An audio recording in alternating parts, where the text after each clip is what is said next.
Karl McDonald 13 hours Thursday, June 28, 2018 Footage unearthed by the Red Cross shows football fever goes back a long way among Britons, with even First World War nurses getting involved.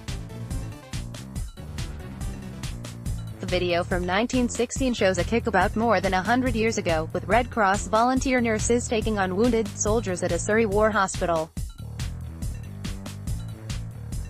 It may serve as a reminder, as England take on Belgium, of how deep the English passion for football runs. The nurse team's captain shakes the hand of the patient's leader before the teams face off against each other in a good-natured match.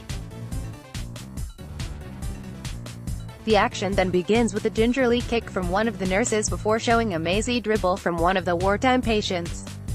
Counter-attack. The nurses go on to mount a counter-attack, with one putting in a challenge on a soldier to win the ball.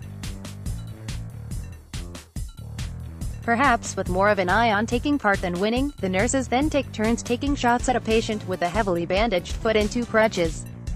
They're mostly off target, but they do almost make the soldier fall over. The hobbled soldier then re-enters the fray himself, and the nurses do appear to get a goal between his crutches in the end. The film offers an insight into the lives of wounded soldiers and those who cared for them during the First World War.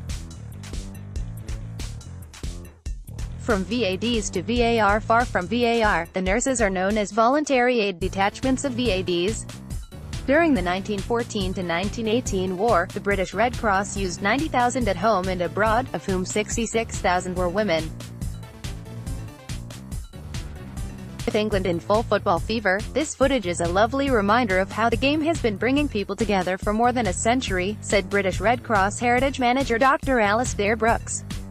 The British Red Cross VADs played a crucial role in World War I, and volunteers continue to be the backbone of our work. Nowadays the British Red Cross has 20,000 volunteers, but it is calling for more after facing major humanitarian challenges in 2017. Read more. Is the NHS really in the middle of a humanitarian crisis?